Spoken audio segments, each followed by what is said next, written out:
ನಮಸ್ಕಾರ ಸ್ನೇಹಿತರೆ, ಎಲ್ಲರೂ ಹೇಗಿದ್ದೀರಾ? ನಾನಂತೂ ಚೆನ್ನಾಗಿದ್ದೀನಿ. ನೀವೆಲ್ಲ ಚೆನ್ನಾಗಿದ್ದೀರಾ ಅಂದ್ಬಿಟ್ಟು ಈ ಸಮ್ಮರಲ್ಲಿ ನಾವು ಗಿಡಗಳನ್ನು ಹೇಗೆ ರಕ್ಷಣೆ ಮಾಡೋದು, ಬೀಜಗಳನ್ನು ಹಾಕಿ ಆದರೆ ನಾನು ಪಾಲಕ್ ಆಗ್ಬೋದು, ಚಕೋತ ಆಗ್ಬೋದು, ಮೆಂತ್ಯ ಸೊಪ್ಪು ಅದನ್ನು ಹೇಗೆ ಎಷ್ಟೋ ಜನ ಹೇಳ್ತಾರೆ ರಕ್ಷಣೆ ಮಾಡೋದು ತುಂಬ ಕಷ್ಟ ಅಂದ್ಬಿಟ್ಟು ಅದಕ್ಕೊಂದು ಟ್ರಿಕ್ಸು ನಾನು ಇವತ್ತು ಹೇಳಬಲ್ಲೆ. ಮತ್ತು ಇಂಡೋರ್ ವಾಟ್ರಲ್ಲಿ ಇಟ್ಟಿರುವಂಥದ್ದು, ನೀರಿನಲ್ಲಿ ಇದನ್ನು ಬೆಳೆಸೋದು. ಅದನ್ನು ನೀರಲ್ಲಿದೆ ಅಂತೇಳಿ ನಾವು ಕೇರ್ಲೆಸ್ ಮಾಡಿದ್ರು ಒಂದು ವಾರದ ಮೇಲೆ ನೀರಿರೋಲ್ಲ, ಹಿಂಗೋಗಿರುತ್ತೆ. ಸ್ವಲ್ಪ ಕೇರ್ಲೆಸ್ ಮಾಡಿದ್ರೆ ನೋಡಿರಿ ಇಷ್ಟೊಂದು ಗಿಡ ಒಣಗಿಬಿಟ್ಟಿದೆ. ಸ್ವಲ್ಪ ಹೊರಗಡೆ ಹೋಗಿರೋ ಕಾರಣ ಈ ರೀತಿ ಆಯಿತು. ಆದರೆ ನಾನು ಏನಿದ್ರು ಒಂದು ವಾರದೊಳಗಡೆ ನಾನು ಕ್ಲೀನ್ ಮಾಡ್ಕೊಳ್ತಿದ್ದೆ ಮತ್ತು ನೀರನ್ನು ಹಾಕ್ತಿದ್ದೆ. ಈಗ ಹಾಕಿ ಎಲ್ಲ ಅದಕ್ಕೊಂದು ಜೀವ ಕೊಟ್ಟ ಮೇಲೆ ನೋಡಿ ಇಷ್ಟು ಚೆನ್ನಾಗಿ ಕಾಣಿಸ್ತಾ ಇದೆ. ಖುಷಿ ಆಗುತ್ತೆ ಒಳಗಡೆ ಒಂದು ನೀರು ಹಾಕಿ ಪ್ಲ್ಯಾಂಟ್ನ ಇಡೋದಿದೆಯಲ್ಲ, ಒಂಥರ ಖುಷಿ ನನಗೆ. ಎಷ್ಟೋ ಜನ ಹೇಳ್ತಾರೆ ಅಯ್ಯೋ ಈ ಥರ ಎಲ್ಲ ತುಂಬ ರಿಸ್ಕ್ ಯಾಕೆ ಮಾಡ್ಕೊಳ್ತೀರಾ ಅಂತ. ಆದರೆ ಈ ಗಿಡನ ಒಳಗಡೆ ನೀರಲ್ಲಿಟ್ಟು ಬೆಳೆಸೋ ಖುಷಿನೇ ಬೇರೆ ಸ್ನೇಹಿತರೆ. ಮತ್ತು ಟೆರೆಸ್ ಗಾರ್ಡನ್ ವಿಷಯ ತುಂಬ ಜನ ಕಮೆಂಟ್ಸಲ್ಲೂ ಕೇಳಿದ್ರಿ. ನಾನು ಹಳೆಯ ವಿಡಿಯೋಗಳಲ್ಲಿ ನೋಡಿದ್ರೆ ನಿಮ್ಗೆ ಗೊತ್ತಾಗುತ್ತೆ ನಾನು ಸಮ್ಮರಲ್ಲಿ ಗಿಡಗಳನ್ನು ಹೇಗೆ ರಕ್ಷಣೆ ಮಾಡ್ತೀನಿ. ಸ್ವಲ್ಪನೂ ಕಷ್ಟನೇ ಆಗಲ್ಲ. ಮತ್ತು ಅದೇ ಟೈಮಿಂಗ್ಸಲ್ಲಿ ಹಾಕೋದಾಗಲಿ ಇಲ್ಲ ಒಂದಿನ ಬಿಟ್ಟು ಒಂದಿನ ಹಾಕೋದಾಗಲಿ, ಈ ರೀತಿ ತುಂಬ ಥರ ವೀಡಿಯೋಗಳನ್ನ ನಾನು ಮಾಡಿ ಹಾಕಿದ್ದೀನಿ. ಆದರೆ ಇವತ್ತು ಇದೊಂದು ತರಿಸಿದ್ದೀನಿ ನಾನು, ಅದನ್ನು ನಾನು ಹೇಳ್ತೀನಿ ನೋಡಿ. ಇದು ಹೊಸ ಒಂದು ಗಿಡ ಸೇರಿದೆ. ಈ ರೀತಿ ಬಾಟಲ್ಗಳು ನಾನು ಹೋಟೆಲ್ಗಾಗಲಿ ಮದುವೆ ಮನೆಗೆ ಹೋದರೆ ವೇಸ್ಟ್ ಮಾಡಲ್ಲ, ತೊಗೊಂಡು ಬರ್ತೀನಿ. ಏನಾದರೂ ನನಗೆ ಉಪಯೋಗ ಆಗುತ್ತೆ ಅಂದರೆ, ಇಲ್ಲಾಂದರೆ ನಾನು ತರಲಿಕ್ಕೆ ಹೋಗಲ್ಲ. ನನಗೆ ಇವಾಗ ಉಪಯೋಗಕ್ಕಾಗಿದ್ದಂಥ ಹೋಟೆಲ್ಗೆ ಹೋಗಿದ್ವಿ, ಆವಾಗ ಈ ಬಾಟಲ್ನ ತೊಗೊಂಡು ಬಂದೆ ಸ್ನೇಹಿತರೆ. ಇವಾಗ ನೀರು ತುಂಬಿಸಿ ಇಟ್ಕೊಂಡಿದ್ದೀನಿ.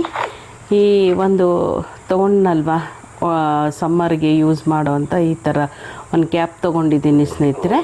ಇದನ್ನು ನಾನು ಇಟ್ಕೊಂಡು ಹೇಗೆ ನಾನು ಸಣ್ಣ ಪುಟ್ಟ, ಯಾಕಂದರೆ ಬೀಜಗಳನ್ನು ಹಾಕೋದು ತುಂಬ ಸುಲಭ. ಆದರೆ ಒಂದು ದಿನ ನಾವು ಏನಾದ್ರೂ ಇವತ್ತು ಬೆಳಗ್ಗೆ ಹಾಕಿ ನಾಳೆ ಬೆಳಗ್ಗೆ ಹಾಕೋದು ಮಿಸ್ ಆಯಿತು ಅಂದರೆ ಈ ಸೊಪ್ಪಿನ ಬೀಜ ಕೈಗೆ ಬರಲ್ಲ ಅಂತ ನಾನು ಹಳೆ ವಿಡಿಯೋದಲ್ಲೂ ಹೇಳಿದ್ದೀನಿ. ಮತ್ತು ಅದನ್ನು ರಕ್ಷಣೆ ಮಾಡೋದು ಹೇಗೆ ಅಂತಲೂ ಹೇಳಿದ್ದೀನಿ. ಅದಕ್ಕೆಲ್ಲ ನೋಡಿ ಈ ವಿಡಿಯೋ ನೋಡಿ ನೀವು ಫುಲ್ಲು ಗೊತ್ತಾಗ್ಬಿಡುತ್ತೆ ನಿಮಗೆ ಯಾವ ರೀತಿ ನಾನು ರಕ್ಷಣೆ ಮಾಡಿದ್ದೀನಿ. ಹೇಗೆ ನನಗೆ ಇವಾಗ ಎಲ್ಲ ಹೇಳ್ತಾಯಿದ್ರಿ ಅಯ್ಯೋ ಸೊಪ್ಪನ್ನೆಲ್ಲ ಹೀಗೆ ಹೇಗೆ ಬೆಳೆಸ್ತೀರಾ, ಒಂದು ಸ್ವಲ್ಪ ಯಾಮಾರಿದ್ರು ಅದು ಬರೋದಿಲ್ಲ ಅಂತ. ಖಂಡಿತವಾಗ್ಲೂ ಬಂದೇ ಬರುತ್ತೆ ಸ್ನೇಹಿತರೆ, ಬರಲ್ಲ ಅನ್ನೋ ಮಾತೇ ಇಲ್ಲ. ಯಾಕಂದರೆ ನಾನು ಆ ರೀತಿ ಸಮ್ಮರ್ ಆಗಲಿ ವಿಂಟರ್ ಯಾವ ಟೈಮ್ ಆಗಲಿ, ಈ ಬೇಸಿಗೆ ಆಗಲಿ ಮಳೆಗಾಲ ಆಗಲಿ ಚಳಿಗಾಲ ಆಗಲಿ ನನ್ನ ಗಿಡದಲ್ಲಿ ನಾನು ಸೊಪ್ಪನ್ನು ತೊಗೊಳ್ತಾನೇ ಇರ್ತೀನಿ. ಅದಕ್ಕೆಲ್ಲ ಆಯಾ ಕಾಲದ ತಕ್ಕನಾಗಿ ನಾನು ಏನೇನು ಮಾಡಬೇಕು ಆ ರೀತಿ ಮಾಡೋ ವೀಡಿಯೋಗಳನ್ನೆಲ್ಲ ನಿಮಗೆ ಸಾಕಷ್ಟು ವೀಡಿಯೋ ಹಾಕಿದ್ದೀನಿ. ಕೆಲವರು ಹಳೆ ವೀಡಿಯೋನೂ ಒಂದೆರಡು ಹಾಕಿ ನಮ್ಗೆ ಗೊತ್ತಾಗಲ್ಲ ಅಂದರೆ ಅದನ್ನು ಸಹ ಹಾಕಿದ್ದೀನಿ ನಾನು. ದಯವಿಟ್ಟು ಎಲ್ಲ ನೋಡಿ ಪ್ರೋತ್ಸಾಹಿಸಿ ಅಂತ ಹೇಳ್ತಾ ನೋಡಿ. ಇವಾಗ ಮೆಂತ್ಯ ಹಾಕಿದ್ದೀನಿ. ಮೆಂತ್ಯ ಹಾಕಿದ ನಂತರ ನಾನು ಈ ರೀತಿ ಸ್ಪ್ರೇಯಲ್ಲಿ ನೀರನ್ನು ಹಾಕಿದ್ದೀನಿ. ಇವಾಗ ಗೊಬ್ಬರ, ಕೋಕೋಪಿಟ್ಟು ಮತ್ತು ಮರಳು, ಮಣ್ಣು ಎಲ್ಲ ಮಿಕ್ಸ್ ಮಾಡಿ ಇಟ್ಕೊಂಡಿರುವಂತಹ ಒಂದು ಗೊಬ್ಬರ ಅಂತಲೇ ಹೇಳಬಹುದು. ಇದನ್ನು ಮೇಲೆ ಉದುರಿಸೋದು, ಬೀಜನ ಮುಚ್ಕೊಳ್ಳೋ ಹಾಗೆ. ಎಷ್ಟು ಬೇಗ ಬಂದ್ಬಿಡುತ್ತೆ ಅಂದರೆ ನಾವು ವಾರಗಟ್ಟಲೆ ಕಾಯೋ ಅವಶ್ಯಕತೆಯೇ ಇಲ್ಲ. ಇವತ್ತು ಹಾಕಿದ್ವಿ ಅಂದರೆ ನಾಳೆ ಎದ್ದು ಮೊಳಕೆ ಹೊಡೆದ್ಬಿಟ್ಟಿರುತ್ತೆ, ನಾಡ್ದು ಆವಾಗಲೇ ಕಾಣಿಸ್ತಿರುತ್ತೆ. ಒಂದು ವಾರದಲ್ಲೇ ನಾವು ಮೆಂತ್ಯ ಸೊಪ್ಪನ್ನು ಪಡೆಯೋಕ್ಕೆ ಇದು ಒಳ್ಳೆ ಟ್ರಿಕ್ಸು ಸ್ನೇಹಿತರೆ. ಈ ರೀತಿ ನೀವು ಮಾಡಿ ನೋಡಿ ಸ್ನೇಹಿತರೆ. ಈ ಗೊಬ್ಬರ ಎಲ್ಲ ಹಾಕಿರ್ತೀವಲ್ವ ತುಂಬ ಚೆನ್ನಾಗಿ ಬಂದ್ಬಿಡುತ್ತೆ ಸ್ನೇಹಿತರೆ. ನಾನು ಗೊಬ್ಬರ ಈ ರೀತಿ ಮತ್ತು ಜರಡೆನೂ ಹಿಡಿದಿದ್ದೆ, ಸ್ವಲ್ಪ ನೀರು ಬಿದ್ದು ಗಂಟಾಗಿದೆ. ಆದಷ್ಟು ಜರಡೆ ಹಿಡಿದು ಪುಡಿಯಾಗಿರಬೇಕು. ಸೊಪ್ಪಿನ ಬೀಜಗಳು ರೂಟು ತುಂಬ ಸುಲಭವಾಗಿ ಬರಬೇಕು.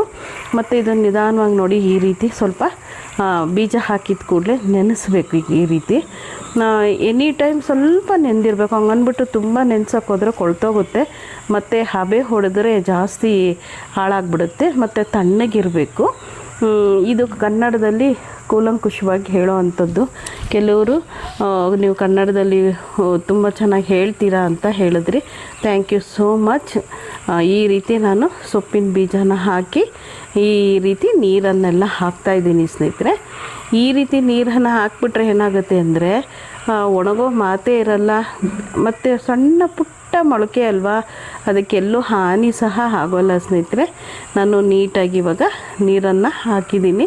ಇವತ್ತು ನಾನು ಮೆಂತ್ಯ ಮತ್ತು ಪಾಲಕ್ಕು ಚಕ್ಕೋತ ಈ 3 ಸೊಪ್ಪನ್ನು ಹಾಕೋದು ತೋರಿಸ್ತಾ ಇದ್ದೀನಿ. ಸಾಕಷ್ಟು ಇವಾಗ ದಂಟೆಲ್ಲ ಹಾರ್ವೆಸ್ಟ್ ಮಾಡಿದೆ, ಒಂದು 3 ಕಟ್ಟಷ್ಟು ಸಿಕ್ಕಿದೆ. ಮತ್ತು ಒಂದೇ ಪಾಟಲ್ಲಿ ಅಲ್ದಿರೆ ಹಲವಾರು ಪಾಟಲ್ಲೂ ಇತ್ತು, ಅದನ್ನು ನಾನು ಇವತ್ತು ಹಾರ್ವೆಸ್ಟ್ ಮಾಡಿದ್ದೀನಿ, ಅಂದರೆ ಕಿತ್ಕೊಂಡಿದ್ದೀನಿ. ನೋಡಿರಿ, ಇವಾಗ ಈ ರೀತಿ ಬಾಟಲ್ನ ಇಟ್ಬಿಟ್ಟು ನಾನು ಅಲ್ಲಿ ಜೋರಾಗಿ ತೊಟ್ಟಿಡ್ತಾಯಿದ್ದೆ. ಅದನ್ನು ನಾವು ಹೇಗೆ ಬೇಕಾದರೂ ಮಾಡ್ಕೋಬೋದು ಸ್ನೇಹಿತರೆ. ಜೋರಾಗಿ ಬೇಕಾದರೂ ಬಿಟ್ಕೋಬೋದು, ಒಂದೊಂದು ತೊಟ್ಟೆ ಆದರೂ ಸಾಕು. ನಾನು ಒಂದೊಂದು ತೊಟ್ಟೆ ಬಿಡ್ತೀನಿ ಸೊಪ್ಪಿಗೆ, ಬೀಜಕ್ಕೆ. ತುಂಬ ಅಮೃತನ ವಿಷ ಆಗುತ್ತೆ ಅಂತಾರಲ್ಲ, ಆ ರೀತಿ ಆಗಿಬಿಡುತ್ತೆ. ಯಾಕಂದರೆ ಜಾಸ್ತಿ ನೀರಾದರೂ ಕೊಳೆಯೋ ಚಾನ್ಸಸ್ ಇರುತ್ತೆ. ಅದರಿಂದ ಒಂದೊಂದೇ ತೊಟ್ಟು ಹೇಗೆಂದರೆ ಬೀಳುತ್ತೋ ಇಲ್ವೋ ಅನ್ನೋಗಿದ್ದರೆ ನಮ್ಮ ಪಾಟ್ ಫುಲ್ಲು ನೆಂದಿರುತ್ತೆ ಸ್ನೇಹಿತರೆ. ಬೀಜಗಳು ತುಂಬ ಚೆನ್ನಾಗಿ ಗಿಡಗಳು ಬರುತ್ತೆ. ಎಲ್ಲೂ ಬಿಸಿಲು ತಾಕಿ ಇದು ಮೊಳಕೆ ಹಾಳಾಗಲ್ಲ ಸ್ನೇಹಿತರೆ. ಮತ್ತು ಹಿಂದೆ ಎಲ್ಲ ನಾನು ಈ ರೀತಿ ಬಾಟಲ್ನ ತೂತು ಮಾಡಿಬಿಟ್ಟು ಗಿಡಗಳಲ್ಲಿ ಇಟ್ಬಿಡ್ತಿದ್ದೆ, ಅಂದರೆ ಪಾಟಲ್ಲಿ ಇಟ್ಬಿಡ್ತಿದ್ದೆ. ಮತ್ತು ಈ ಥರ ಕೋಕೋ ಪೀಟ್ನೂ ಹಾಕಿ ಮಾಡ್ತಿದ್ದೆ. ಆಯಾ ಕಾಲ ತಕ್ಕನಾಗಿ ಹೇಗಾಗುತ್ತೋ ಆ ರೀತಿ ನಾನು ನಿಮಗೆ ವಿಡಿಯೋಗಳನ್ನ ಕೊಟ್ಟಿದ್ದೀನಿ. ನಾನು ಕೋಕೋ ಪೀಟ್ನೂ ಹಾಕಿ ರಕ್ಷಣೆ ಮಾಡೋದು ಹೇಗೆ ಅಂತಲೂ ತೋರಿಸಿದ್ದೀನಿ, ಕವರ್ ಹಾಕೋದು ಹೇಗೆ ಅಂತ ತೋರಿಸಿದ್ದೀನಿ, ಬಾಟಲಲ್ಲಿ ಈ ರೀತಿ ಇಡೋದು ತೋರಿಸಿದ್ದೀನಿ. ಇವಾಗ ಹೊಸದಾಗಿ ಇದು ಬಹಳ ವರ್ಷದಿಂದ ಅಂದ್ಕೊಂಡಿದ್ದೆ. ನನಗೆ ಇದೆಲ್ಲ ಅನುಕೂಲ ಇರೋದ್ರಿಂದ ನಾನು ಬೇಡ ಅಂತ ಬಿಟ್ಟಿದ್ದೆ. ಆದರೆ ನನಗೆ ಬರೀ ಗಿಫ್ಟ್ ಕೊಡೋದೇ ಆಗೋಯ್ತು. ಸೌಜನ್ಯ ಅವರಾಗಲಿ, ಯಶಸ್ಸಾಗಲಿ, ಮತ್ತು ರೀನಾ ಆಗಲಿ, ಹೀಗೆ ಎಲ್ಲರೂ ನನಗೆ ಗಿಡಗಳು ಪಾಟ್ಗಳಾಗಲಿ ಈ ರೀತಿ ಕೊಡ್ತಾಯಿದ್ರು. ಹಾಗಾಗಿ ನಾನು ಇಲ್ಲ ಅಂದರೆ ಈ ಥರನೇ ನೋಡಿ ನಾನು ಗಿಡಗಳಿಗೆ ನೀರನ್ನು ಒದಗಿಸ್ಕೊಡೋದು. ಒಂದಿನ ಹಾಕಲಿಲ್ಲ ಅಂದ್ರೂ ನಡೆಯುತ್ತೆ ಸ್ನೇಹಿತರೆ. ನೋಡಿರಿ, ಇವಾಗ ನಾನು ಚಕೋತ ಹಾಕ್ತಾಯಿದ್ದೀನಿ. ಸುಮ್ಮನೆ ಉದುರಿಸಿದ್ರೆ ಸಾಕು ಸ್ನೇಹಿತರೆ, ಎಲ್ಲೂ ಏನೂ ಹಾಳಾಗಲ್ಲ. ಈ ರೀತಿ ನೀವು ಸಮ್ಮರಲ್ಲೂ ನೀವು ಸೊಪ್ಪನ್ನು ಬೆಳೆಸ್ಕೋಬಹುದು. ಎಷ್ಟೋ ಜನ ಅಯ್ಯೋ ಸಮ್ಮರಲ್ಲಿ ಆಗಲ್ಲಪ್ಪ, ಒಣಗೋಗ್ಬಿಡುತ್ತೆ, ಕಷ್ಟ ಆಗುತ್ತೆ ಅಂತ ಹೇಳ್ತಿದ್ರಿ. ಈ ರೀತಿ ಮಾಡ್ಕೊಂಡು ನೋಡಿರಿ, ನೀವು ಸಮ್ಮರಲ್ಲೂ ಸೊಪ್ಪನ್ನು ಬೆಳೆಸ್ಕೋಬೋದು. ಯಾವ ಕಾಲ ಆದರೂ ಸರಿಯೇ ನಾವು ತಲೆ ಉಪಯೋಗಿಸಿ ಗಿಡಗಳನ್ನ ರಕ್ಷಣೆ ಮಾಡ್ಕೊಳ್ಬಹುದು ಸ್ನೇಹಿತರೆ. ನೋಡಿರಿ, ಇವಾಗ ನಾನು ಒಂದು ಸ್ವಲ್ಪ ಸ್ಪ್ರೇ, ಯಾವಾಗಲೂ ಅಷ್ಟೇ ಬೀಜ ಹಾಕಿದ ತಕ್ಷಣವೇ ನಾವು ಸ್ವಲ್ಪ ನೀರನ್ನು ಈ ರೀತಿ ಚಿಮುಕ್ಸ್ಕೊಳ್ಬೇಕು. ಕೈಯಲ್ಲಿ ಚಿಮುಕ್ಸ್ಕೊಳ್ತಾ ಇದ್ವಿ ಮೊದಲು. ಇವಾಗ ಈ ರೀತಿ ಸ್ಪ್ರೇ ಬಾಟಲಲ್ಲಿ ನಾನು ಸ್ಪ್ರೇ ಮಾಡ್ತಾಯಿದ್ದೀನಿ. ಇಷ್ಟೇ ಸ್ನೇಹಿತರೆ, ಆಯಾ ಕಾಲದ ತಕ್ಕನಾಗಿ ಏನೇನು ಮಾಡಬೇಕೋ ಆ ರೀತಿ ಮಾಡ್ಕೊಂಡು ಹೋಗಬಹುದು ಅಷ್ಟೇ ಹೊರತು ನಾವು ತಲೆ ಉಪಯೋಗಿಸ್ಕೊಳ್ಬೇಕು ಅಷ್ಟೇ. ಯಾವ ರೀತಿ ನಾವೇನು ಕಲಿತೇ ಇರಬೇಕು, ಇಲ್ಲ ರೈತರು ಮಕ್ಕಳೇ ಆಗಿರಬೇಕು ಅಂತೇನಿಲ್ಲ. ಕಲಿಯೋದರಲ್ಲಿ ತಪ್ಪೇನಿಲ್ಲ. ಮತ್ತು ತಲೆ ನಾವು ಈ ರೀತಿ ಮಾಡಿದ್ರೆ ಹೇಗಿರುತ್ತೆ ಅಂದರೆ ಸಾಕು, ಆಟೋಮೆಟಿಕ್ಕಾಗಿ ನಮ್ಗೆ ಬಂದೇ ಬರುತ್ತೆ. ಈಗ ಮಾಡಿದ್ರೆ ಸರಿ ಹೋಗುತ್ತೆ ಅಂದ್ಬಿಟ್ಟು ಮಿಕ್ಸ್ದು. ನೋಡಿರಿ, ಇವಾಗ ನಾನು ಗೊಬ್ಬರದ್ದು ಹಾಕ್ತಾಯಿದ್ದೀನಿ. ಗೊಬ್ಬರ, ಮಣ್ಣು, ಮರಳು ಇದೆಲ್ಲ ಇದ್ರೇ ಈ ಸೊಪ್ಪಿಗೆ ಚೆನ್ನಾಗಿರೋದು. ಜೊತೆ ಕೋಕೋ ಪಿಟ್ಟನ್ನು ಸೇರಿಸಿದ್ದೀನಿ ಸ್ನೇಹಿತರೆ. ಇವಾಗ ತುಂಬ ಚೆನ್ನಾಗಿ ನನ್ನ ಸೊಪ್ಪಿನ ಗ್ರೋತ್ ಹೇಗೆ ಬೆಳೆದಿದೆ ಅನ್ನೋದೆಲ್ಲ ನಾನೇನು ವಾರ ಕಾಯೋ ಅವಶ್ಯಕತೆಯೇ ಇಲ್ಲ ಸ್ನೇಹಿತರೆ. ನೋಡಿ, ಇದು ವಿಡಿಯೋ ನಾಳೆ ಬಂತು ಅಂದರೆ ನಾಡ್ದು ಸೊಪ್ಪು ಮೊಳಕೆ ಬಂದು ಗಿಡ ಬಂದಿರೋದನ್ನ ವಿಡಿಯೋ ಬರುತ್ತೆ, ನೋಡಿ ಖುಷಿಪಡಿ. ಈ ರೀತಿ ನೀವು ಮಾಡಿ ನಿಮ್ಮ ಮನೆಯಲ್ಲಿ ಬೆಳೆಸಿ ಅಂತ ಹೇಳಬಲ್ಲೆ. ಎಲ್ಲ ಪಾಟಿಗೂ ಇವಾಗ ಈ ರೀತಿನ ನಾನು ಹಾಕ್ತೀನಿ. ನಾನೇನು ಮಾಡ್ತಾಯಿದ್ದೆ, ಮುಂಚೆ ಸ್ಪ್ರೇ ಮಾಡ್ತಾನೇ ಇರ್ತಿದ್ದೆ ಮೊಳಕೆ ಬರೋವರೆಗೂ. ಆಮೇಲೆ ಈ ರೀತಿ ಬಾಟಲ್ನ ಇಟ್ಬಿಡ್ತಾ ಇದ್ದೆ, ನನಗೆ ಸೊಪ್ಪು ಸಿಗ್ತಾಯಿತ್ತು. ಇವಾಗ ಈ ಒಂದು ನನಗೆ ಇನ್ಸ್ಟ್ರೂಮೆಂಟ್ ಸಿಕ್ಕಿರೋದ್ರಿಂದ ಇನ್ನೂ ಅನುಕೂಲ ಆಯಿತು. ನಾನು ತೊಗೊಳಕ್ಕೆ ಹೋಗಲಿಲ್ಲ, ಸೌಜನ್ಯವ್ರು ನನಗೆ ಪ್ರೆಸೆಂಟ್ ಮಾಡಿದ್ರು. ಅದನ್ನು ಕೊಟ್ಟಿದ್ದಕ್ಕೆ ನಾನು ಇದನ್ನು ನಿಮಗೆ ವಿಡಿಯೋ ಮಾಡಿ ತೋರಿಸ್ತಾ ಇದ್ದೀನಿ. ನಾನು ತುಂಬ ವರ್ಷದಿಂದನೇ ಅಂದ್ಕೊಂಡೆ ಬೇಡ ಅಂತಂದ್ರೂ ಸೌಜನ್ಯ ಅವರು ಇಲ್ಲ ನೀವು ಅಲ್ಲಿ ಇಲ್ಲಿ ಹೋಗಬೇಕಾಗುತ್ತೆ, ಒಂದೊಂದು ಸಲ ಆಗೋದಿಲ್ಲ ಅಂದ್ಬಿಟ್ಟು. ಯಾಕಂದರೆ ಇವಾಗ ಫಸ್ಟು ವಿಡಿಯೋದಲ್ಲಿ ನೋಡಿದ್ದೀರಾ ನೀವು, ಸ್ವಲ್ಪ ಯಾಮಾರಿದ್ರೂ ನೀರಲ್ಲಿದ್ದರೂ ಸಹ ಗಿಡಗಳು ಒಣಗೋ ಚಾನ್ಸಸ್ ಇರುತ್ತೆ. ಅದಕ್ಕೋಸ್ಕರ ಸ್ವಲ್ಪ ಹೊರಗಡೆ ಹೋದಾಗ ಪೆಟ್ಟು ಬಿತ್ತು ಅಂದ್ಬಿಟ್ಟು ಈ ರೀತಿ. ಇದು ನಾನು ಬೆಳೆಸಿರುವಂಥ ಪಾಲಕ್ ಸೊಪ್ಪಿನ ಬೀಜ ಸ್ನೇಹಿತರೆ. ಇದನ್ನು ಸಹ ನಾನು ಇವಾಗ ಬೀಜ ನಾನು ಬೆಳೆದಿರೋಂಥ ಬೀಜ. ಅದರಲ್ಲಿ ನಾನು ಇವಾಗ ಸೊಪ್ಪನ್ನು ತೊಗೊಳ್ಬೇಕು ಅಂದ್ಬಿಟ್ಟು ಬೀಜನ ಹಾಕ್ತಾಯಿದ್ದೀನಿ ಸ್ನೇಹಿತರೆ. ನೋಡಿರಿ, ಇಷ್ಟರ ಮಟ್ಟಿಗೆ ಆಯಿತು ನನ್ನ ಪಾಲಕ್ ಸೊಪ್ಪಿಂದು. ಇನ್ನೂ ಸಾಕಷ್ಟು ಇದೆ. ಇವಾಗ ನಿಮಗೆ ವೀಡಿಯೋಗೋಸ್ಕರ ಇದನ್ನು ತೋರಿಸಿ ಹೇಳ್ತಾಯಿದ್ದೀನಿ. ನಾನು ಬೇರೆ ಪಾಟುಗಳಲ್ಲೆಲ್ಲ ಹಾಗೆ ಹಾಕ್ತೀನಿ.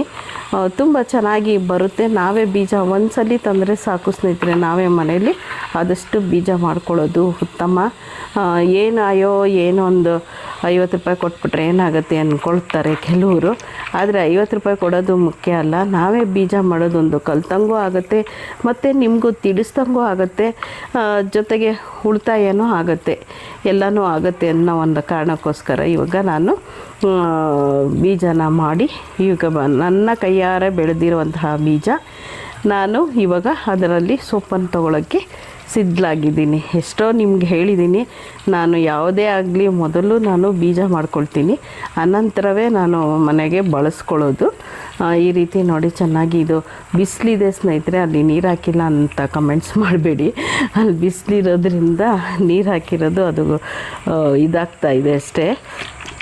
ಈಗಿರುತ್ತೆ ಸ್ನೇಹಿತರೆ ನನ್ನ ಗಾರ್ಡನ್. ನೋಡಿದ್ರೆ ಎಷ್ಟು ಚೆನ್ನಾಗಿ ಅದ್ಭುತವಾಗಿ ಎಲ್ಲ ಪಾಟಲ್ಲೂ ಈ ರೀತಿ ನಾನು ಇಟ್ಬಿಟ್ಟಿರ್ತೀನಿ. ಹಾಗಾಗಿ ನನಗೆ ಏನೋ ಡೈಲಿ ಹೋಗಿ ನೀರು ಹಾಕ್ಬೇಕಂತ ಏನಿಲ್ಲ.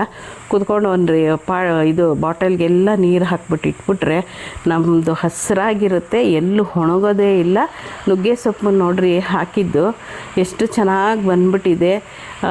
ವಿಡಿಯೋ ನೋಡಿ ನೀವು ಅಂದ್ಕೊಂಡಿದ್ರಿ ನುಗ್ಗೆ ಸೊಪ್ಪು ಹೇಗೆ ಅಂತ. ತೊಂಡೆನೂ ತುಂಬ ಸಾಕಷ್ಟು 2 ಬ್ಯಾಚ್ 3 ಬ್ಯಾಚ್ ಆಗೋಯ್ತು ಸ್ನೇಹಿತರೆ. ಉಳಿ ಮಾಡಿದ್ದಷ್ಟೇ, ಪಲ್ಯ ಅಷ್ಟಾಗಿಲ್ಲ. ಮತ್ತು ಇದು ನೋಡಿ ಪತ್ರೆ ತುಂಬ ಚೆನ್ನಾಗಿ ಬರ್ತಾ ಇದೆ. ಇದು ಹೋಗೇ ಬಿಟ್ಟಿದೆ ಅಂದ್ಕೊಂಡು ಇನ್ನೇನು ತೊಗೊಂಬಿಟ್ಟಿದ್ದು ವಾಪಸ್ ಕೊಟ್ಟಿದ್ದು. ಇವಾಗ ನೋಡಿ ಈ ರೀತಿ ಬಾಟಲ್ಗಳ್ನ ದಯವಿಟ್ಟು ಎಲ್ಲೂ ವೇಸ್ಟ್ ಮಾಡ್ಕೊಳಕ್ಕೆ ಹೋಗ್ಬಿಡಿ. ಗಾರ್ಡನ್ ಬೆಳೆಸಿರೋರು ಎಲ್ಲಾದರೂ ಒಂದು ಗಿಡಕ್ಕೆ ತೂತು ಮಾಡಿ ಆದರೂ ಇಡಿ, ಇಲ್ಲ ಈ ಥರ ತೆಳುವುದೇನಾದರೂ ಬಾಟಲ್ ಇತ್ತು ಅಂದರೆ ಕೆಳಗಡೆ ನೀವು ತೂತು ಮಾಡಿ ಅದನ್ನು ವಿಡಿಯೋ ಮಾಡಿದ್ದೀನಿ ಹಿಂದೆ. ಬೇಕಾದರೆ ಇನ್ನೂ ಒಂದು ವಿಡಿಯೋ ಮಾಡಿ ನಿಮಗೆ ತೋರಿಸ್ತೀನಿ. ಬಾಟಲಲ್ಲೂ ಬರೀ ನಾವು ಈ ಥರ ಇನ್ಸ್ಟ್ರೂಮೆಂಟ್ ತೊಗೊಳ್ಳಲ್ಲ ಅನ್ನೋರು ಬೇಕಾದರೆ ನಾನು ಈ ಬಾಟಲ್ನ ಹೇಗೆ ನಾನು ಕಡ್ಡೀಲಿ ಇಟ್ಟಿದ್ದೀನಿ ಹಳೆ ವಿಡಿಯೋ ನೋಡಿದ್ರೆ ಗೊತ್ತಾಗುತ್ತೆ. ಗೊತ್ತಿಲ್ಲ ಅಂದರೆ ಬೇಕಾದರೆ ಇನ್ನೊಂದು ಸಲ ನಾನು ವಿಡಿಯೋ ಮಾಡಿ ತೋರಿಸ್ತೀನಿ. ಈ ವಿಷಯಕ್ಕೆ ಏನಂದರೆ, ಮನೇಲೇನೋ ನೀರಲ್ಲಿ ಇಟ್ಟಿರ್ತೀವಿ, ಅದು ತುಂಬ ದಿನ ಇಟ್ಟು ವಾರದಲ್ಲೇ ಒಳಗಡೆನೇ ನಾವು ಅವಾಗವಾಗ ಕ್ಲೀನ್ ಮಾಡಬೇಕು. ಅದೊಂದು ಹೆವಿ ಕೆಲಸ ಏನಕ್ಕೆ ಅಂತ ಕೆಲವರು ಅಂದರು. ಆದರೆ ಅವ್ರವ್ರ ಖುಷಿ. ನನಗೆ ಇಷ್ಟ, ತುಂಬ ಇಷ್ಟ ಒಳಗಡೆ ಈ ಥರ ನೀರಲ್ಲಿಡೋದು. ಅದಕ್ಕೆ ಏನು ಮಾಡ್ತೀನಿ ನೋಡಿ, ಅದಕ್ಕೆ ಅಂತಲೇ ಒಂದು ಜಾಗ ಸೆಟ್ ಮಾಡಿ ಇಟ್ಕೊಂಡಿದ್ದೀನಿ. ನೀರನ್ನು ತೆಗಿತಾ ಇರಬೇಕು. ತೆಗ್ದಿಲ್ಲ ಅಂದರೆ ಏನಾಗುತ್ತೆ, ಹುಳಗಳಾಗ್ಬಿಡುತ್ತೆ, ಮತ್ತು ಈ ಥರ ಒಣಗಿಬಿಡುತ್ತೆ. ಅದೆಲ್ಲ ಮಾಡ್ಕೊಳಕ್ಕೆ ಹೋಗ್ಬಾರ್ದು. ಇದೇ ಫಸ್ಟ್ ಟೈಮ್ ನನಗೆ ಈ ರೀತಿ ಆಗಿರೋದು. ಅಂದರೆ ಹುಳ ಏನಾಗಿಲ್ಲ, ನೀರು ಕಮ್ಮಿ ಆಗಿಬಿಟ್ಟಿತ್ತು ಸ್ವಲ್ಪ. ಆ ರೀತಿ ಇತ್ತು ನನ್ನ ಈ ವೀಕಲ್ಲಿ ಪರಿಸ್ಥಿತಿ ಆಗಿತ್ತು. ಅದರಿಂದ ಇಲ್ಲಾಂದರೆ ನನ್ನ ಕೆಲಸ ನಾನು ಮಾಡ್ಕೊಳ್ತಾ ಇರ್ತೀನಿ, ನನಗಿಷ್ಟ. ಎಲ್ಲ ಪಾಪ ಗಿಡಗಳು ಚೆನ್ನಾಗಿ ಬಂದಿದೆ. ಕೆಲವೊಂದು ಸುತ್ತಮುತ್ತಲ್ಲಿ ಹೋಗಿದ್ದಷ್ಟೇ ಫುಲ್ಲು ನೀರು ಖಾಲಿಯಾಗಿತ್ತು. ಹೊರಗಡೆ ಹೋಗಿ ಸ್ವಲ್ಪ ಜಂಜಾಟ ಇರೋದ್ರಿಂದ. ನನ್ನ ವಿಡಿಯೋ ನೋಡಿದ್ದಕ್ಕೆ ಧನ್ಯವಾದಗಳು. ನೆಕ್ಸ್ಟ್ ವಿಡಿಯೋದಲ್ಲಿ ಹೀಗೆ ಒಳ್ಳೊಳ್ಳೆ ಇನ್ಫಾರ್ಮೇಷನ್ ಕೊಡ್ತೀನಿ. ನಮಸ್ಕಾರ.